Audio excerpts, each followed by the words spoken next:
যুবক বলে, নবী গো, আপনি আমার চেনেন না, আপনি আমার কথা মনে হয় শোনেন নাই। নবীজি বললেন, তুমি কে গো? যুবক বলি, ইয়া রাসূলুল্লাহ, ইয়া হাবিবাল্লাহ, আপনি কি জানেন না মক্কা মদিনার জমিনে যত কবর দেয়া হয়, এই কবর থেকে লাশ কাপনের কাপড় চুরি হয়ে যায়। নবী গো, আপনি কি জানেন না? নবী কয়, হ্যাঁ আমি জানি, কাপনের কাপড় চুরি হয়। এর চাইতে কষ্ট থাকতে পারে? নবী চোখের পানি ছেড়ে বলল, যুবক রে, মানুষ যাবার পরে 3 টুকরা কাপড় মাত্র সঙ্গী।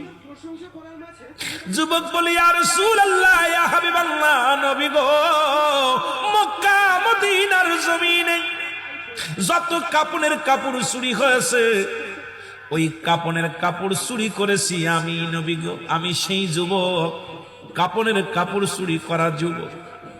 আল্লাহু আকবার। আল্লাহর নবী ডাক দিয়ে বলে, যুবক রে, ও যুবক, শুনে নাও, তুমি কেমনে এই কাজটা করলা? তুমি মানুষের কাপনের কাপড় চুরি করলা। এ যুবক, দুনিয়ার মধ্যে কি আর কোনো কাজ পাও নাই? যুবক বলে, ইয়া রাসূলুল্লাহ, ইয়া হাবিবাল্লাহ, নবী গো, ও মায়ার নবী, আমি ভুল করেছি, আমারে আপনি তওবা করে দিন, আল্লাহ যেন আমারে মাফ করে দেয়। যুবক বলেন, আল্লাহর নবী বলে, যুবক রে, তুমি তওবা করো, তওবা করলে আল্লাহ মাফ করে দিবে। যুবক বলে, নবী গো,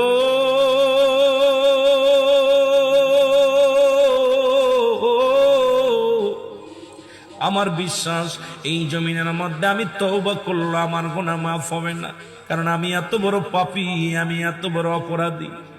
আল্লাহর নবী কয়, যুবক রে, তুমি তওবা করো, তওবা করলে আল্লাহ তোমারে মাফ করে দিবে। যুবক বলে, নবী গো, মায়ের নবী,